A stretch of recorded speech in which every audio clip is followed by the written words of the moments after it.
Okay, so hello everyone, I'm Rafael from Nubugs project, and today we're gonna see a Java challenger about streams and the method of nullable.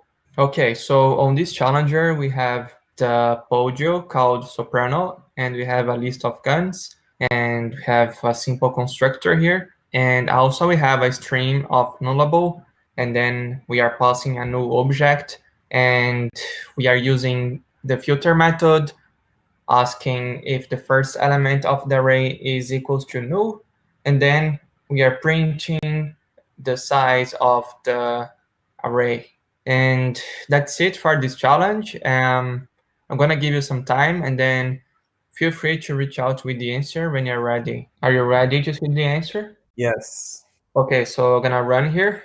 Let's see what is the output then. Okay, congratulations, Ronaldo, you're right.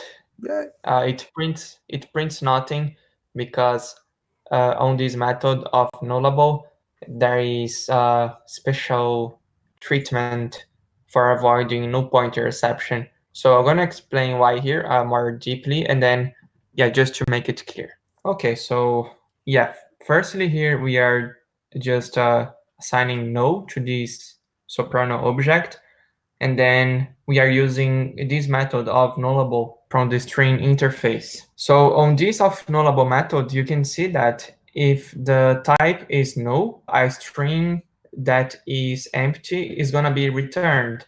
Otherwise, we're going to return a normal string.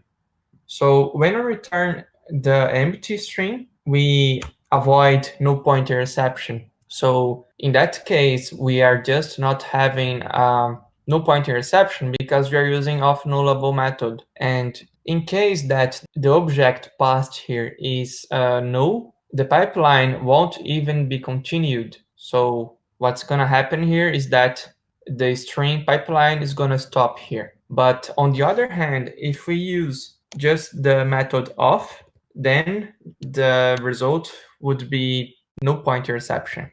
I can show you. Yeah, because as we have a list that is null, we can't get the first element from this array list. So that's why. Okay, guys, so that was the challenger of today. It was about the of nullable method and the use of streams.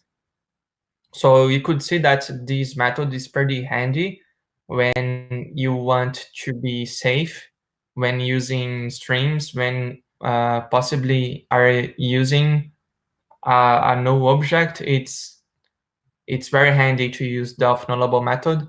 And yeah, that's pretty much it for this challenger. And if you want to know more, you go to nobugsproject.com, and then there is a section there called Java Dev Gym, and then you can take Java quizzes, and then you can improve your Java skills. And that's it. If you like the video, you please give a like and get subscribed, because by doing that, you're gonna be helping me out to create better content for you. And that's it. See you next time.